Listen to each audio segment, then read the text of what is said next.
Hello, everybody, and welcome. Today, I want to chat a little bit about Zone by Mathias Énard, which I finished reading a couple of days ago. And while it's still really fresh in my mind, I wanted to get a chat done about it. Following this chat, I will actually also just briefly review what I'm currently reading, as well as do a drawing for my next work. I've done this over my last few videos as I'm winding down my 2017 must-read TBR. I'm letting the randomness of the universe choose my next read off that reading list. So anyway, back to Zone. So yeah, Zone was published originally in 2008 in France, so it was in French. This was translated by Charlotte Mandell, and it was translated into English in 2010, and it was this digital edition that I read was published in 2013. This work in translation was published here in the U.S. by Open Letter Books, and I looked that up. This is a cool press, which I was not aware of. Open Letter is a press that focuses on works in translation. They publish 10 works in translation in the U.S. every year, and it's a not-for-profit press as part of the University of Rochester in Rochester, New York. So I thought that was super cool, and I checked out their website. They publish 10 works a year. They all look really good, so I'm foreseeing some additions to my big want to read TBR list coming up soon based on that. But about Zone, so Zone came to my attention last year, I think through the channel of Neil Griffiths, if I'm remembering this correctly. And it just sounded so intriguing to me that I wanted to get it read this year, so I put it on my must-read list. And also, since it was a work of translation as well, it's won several prizes. It turned out to be really pretty amazing. It's very unusual work. The work itself, just to describe it a little bit, it takes place on a single train ride in a single night from Milan to Rome, and our main character, our narrator, whose real name is Francis, has missed his plane, I think, in Paris, and so he's taken the train to Rome. But we pick up with his mental state, with his inner mental world in Milan, and follow him then from Milan to Rome on this train ride. This is sort of an internal stream of consciousness kind of thing, almost like a reverie, though. It's all one sentence. So this book is like more than 500 pages long, and it's one single sentence, except it is broken up in a couple of places when the narrator, when Francis decides to pick up his novel. He's reading a Lebanese novel, and so sometimes when he's reading the novel, we actually get that story that's in the novel. I checked, and the novel is apparently fictionalized, not a real novel. So, but anyway, so whenever he's reading the actual novel, it's got regular punctuation and stuff. But except for that, whenever we're in his own mind, when we're not in the novel that he's reading, it's just one single sentence, and there's some commas that are in strange places. This sounds like it would be really difficult to read, but it really wasn't. It was really pretty. You sort of develop that rhythm, and I'll talk a little bit more about that later. But who this person is, Francis, he is I guess a spy, he works for the Secret Service of France, and he started out as a young man. His mother was Croatian and his father was French. So he grew up in France, but he grew up with a strong connection to Croatia through his mother. And so during the conflict, the breakup of Yugoslavia in the early 90s in the Balkan Wars, he went there to fight for Croatia. And his family has a long history of being this really right-wing nationalist, and they have a word for that. I think it's called Ustashi or something like that. And anyway, he is Oh boy. You know, his this novel is not the story is not told linearly, so there is no plot per se, other than the fact that there's this man who is on a train going from Milan to Rome, who has a very violent past on his own, plus just dealing with violence in general in the area he calls the zone. And the zone to him, his zone, is the Mediterranean area. And so through on this journey, then we're in his mind in the sort of stream of consciousness as he's thinking about his past, things that happened in the Balkan War, things he did, the atrocities he did, memories of other things he's read in the Secret Service. His father had been involved, I think, in Algeria during that whole conflict, and had also been involved with torture and some atrocities. But you know, it bounces back from his own experience to things he's witnessed to also observations of history in the zone, which I thought was really cool the way that worked.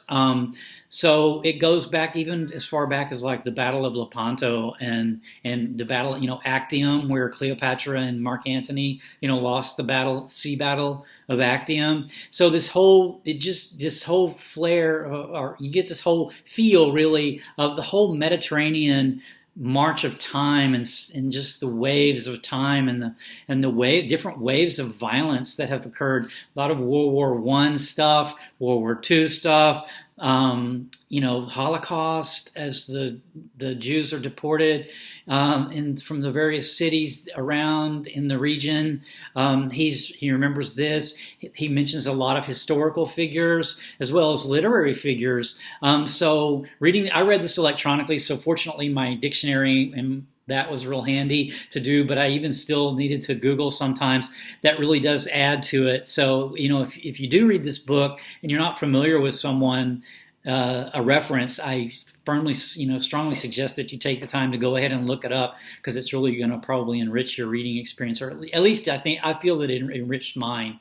So, yeah, so what he's ultimately trying to do is he has collected over the last 5 years, he has collected names, dates, places, photographs of really atrocities and violence and war crimes and all of this kind of thing. Really his whole narrative. He's going on his way in secret to sell this. He has this information in a suitcase, and he's on his way to the Vatican in Rome to sell this to the Vatican.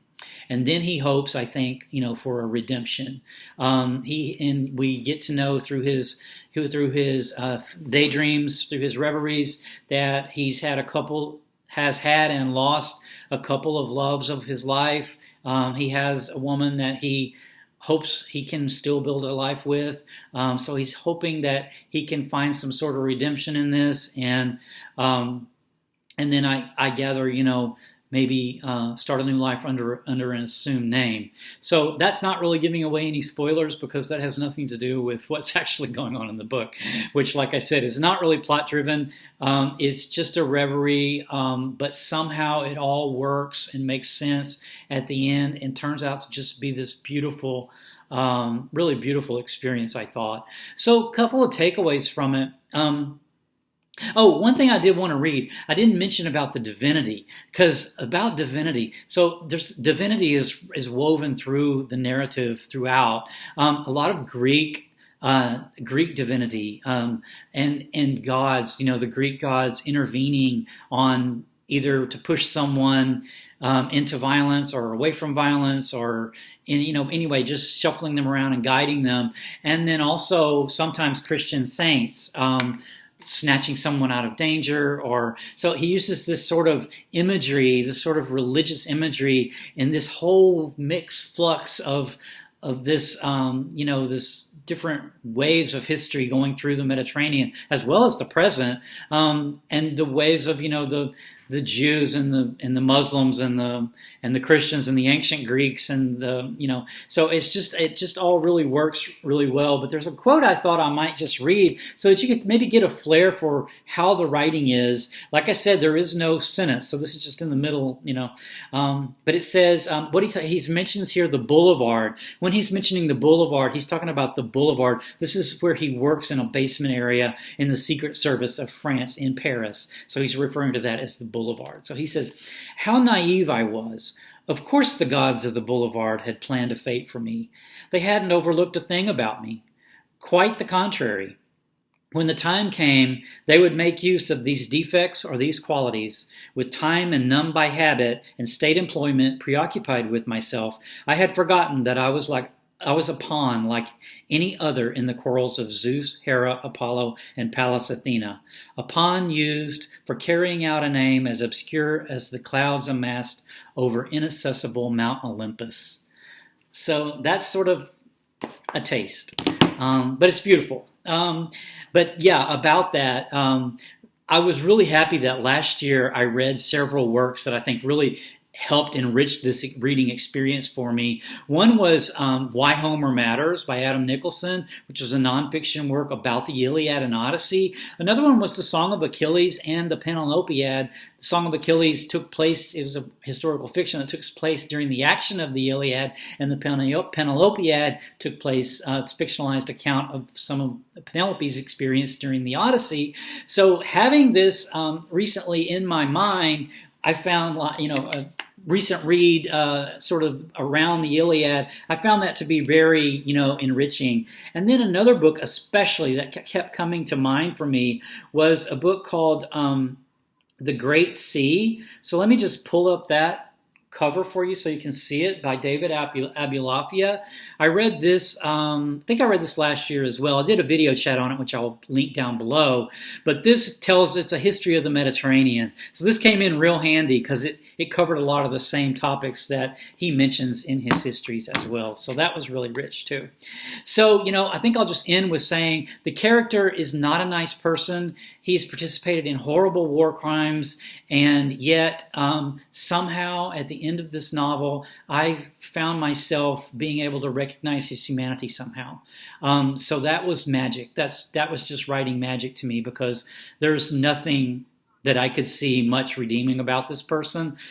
So anyway, I'm going to leave it at that. I did enjoy it, and I'm super glad that I got it read. What I'm currently reading now is The Jazz of Physics. So let me pull that cover up for you. I think I'm about 25% in for The Jazz of Physics. There's the cover for it by Stefan Alexander. This is really good. It's turned out to be much more accessible information than I thought. Stefan Alexander is a physicist. He tells us, so far anyway, he is a child of immigrants from Trinidad. He grew up in the Bronx and became this physicist, and also heavily influenced by jazz and music. So he's telling us this story of how he got involved with physics as well. So it's a little bit memoir thrown in there, as well as jazz and physics. So far that's a really super good read. So what am I going to read next? Let's let the universe decide. I have 9 works left, so I'm going to do a random drawing and let randomness pick my work. This one came flying out, so I'll just choose this one. And this is Pyotr Tchaikovsky. So it's going to be a biography of, obviously, of Tchaikovsky. So let me get the cover for you to see. This is by Philip Ross Bullock, Critical Lives series. I'm looking forward to this. I don't know a lot about the life of Tchaikovsky other than, his sort of celebrity. I do love his music, though, and that's why I wanted a biography. I was choosing a biography, and then I decided I wanted the biography to be a figure from the music world. So I ultimately settled on Pyotr Tchaikovsky because at the time I was really listening to his ballets a lot, which I still do somewhat. So looking forward to that. That will be coming up after The Jazz of Physics. So until next time, take care. Bye.